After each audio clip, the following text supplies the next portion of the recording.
आर्यन एक नए शहर में नए सपनों के साथ आया था। पिछली जिंदगी छोड़कर नए सफर की तैयारी थी। एक छोटी सी पीजी, मोडेस्ट सैलरी और एक नया शुरुआत। लेकिन जो पीछे छोड़ आया था वो खत्म नहीं हुआ था। आर्यन अभी नए शहर की जिंदगी से एडजस्ट हो ही रहा था कि एक दिन एक खबर मिली जो उसके होश उड़ा गई। सन्या घर से भाग चुकी थी। उसका जरा और आरती के साथ लगातार झगड़े हो रहे थे और सिर्फ 2 महीने के अंदर उसने अपना पूरा परिवार छोड़ दिया था। फिर एक रात फोन बाजा। मैं आ रही हूं आर्यन, तुम्हारे पास। आर्यन तैयार नहीं था। उसके पास ना पैसा था ना कोई प्रॉपर सेटअप, लेकिन सन्या को मना भी नहीं कर सकता था। किसी तरह उसने सन्या के लिए एक पीजी अरेंज किया और दोनों एक नए सफर पर चल पड़े। शुरुआत में सब खूब अच्छा लग रहा था। थोड़ी मुश्किलें थी लेकिन दोनों मिलकर जीन ला गए।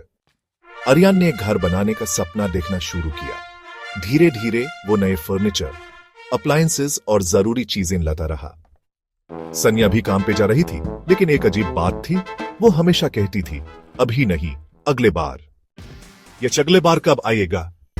आर्यन ने अपने दोस्त बंटी को भी नए शहर बुला लिया, एक नए सफर का हिस्सा बनाने के लिए। लेकिन तभी एक और मुसीबत आई। सन्या ने अपनी जॉब छोड़ दी। परफॉर्मेंस अच्छी नहीं थी, उसने कहा। आर्यन ने उसे हिम्मत दी, नए जॉब के लिए मदद की। धीरे धीरे सन्या ने बंटी की कंपनी ज्वाइन कर ली।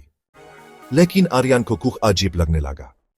सन्या ज्यादा पार्टीज में जाने लगी थी, लंबी छुट्टियां लेने लगी थी। आर्यन ने अपने भरोसे को तोड़ा नहीं, लेकिन मन में एक अजनबी सदर था।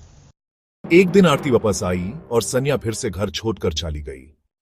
आर्यन उसका हाथ पकड़ने की कोशिश करता रहा, लेकिन सन्या हर बार दूर निकल जाती। मुझे समय चाहिए, आर्यन, उसने कहा। लेकिन कितना समय? आर्यन जितना समझने की कोशिश करता, उतना ही सन्या दूर जाती गई। एक शाम जब आर्यन काम से घर वापस आया, सन्या वहां नहीं थी।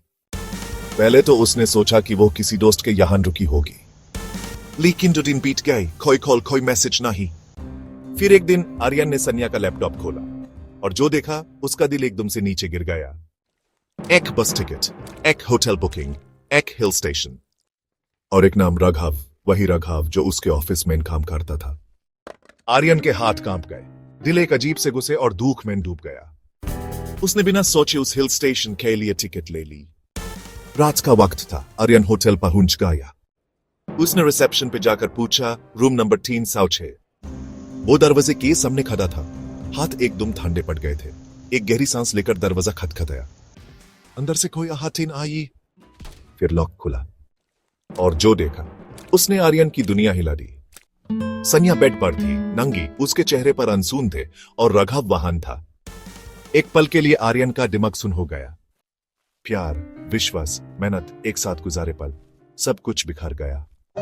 आर्यन, सन्या की आवाज एकदम कमजोर थी, लेकिन अब कोई मतलब नहीं था। आर्यन बस वहां खड़ा था, एक अजीब सी सन्नाटे में। क्या यह सब झूठ था?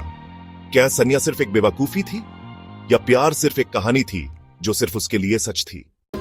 आर्यन का प्यार एक ऐसी सच्चाई से टकरा गया जो उसके भरोसे को तोड़ने वाली थी। अब यह कहानी एक नए मोड़ पे जा रही थी। क्या आर्यन सन्या को माफ करेगा, या यह सिर्फ एक शुरुआत थी उसके दुख और बदलाव की?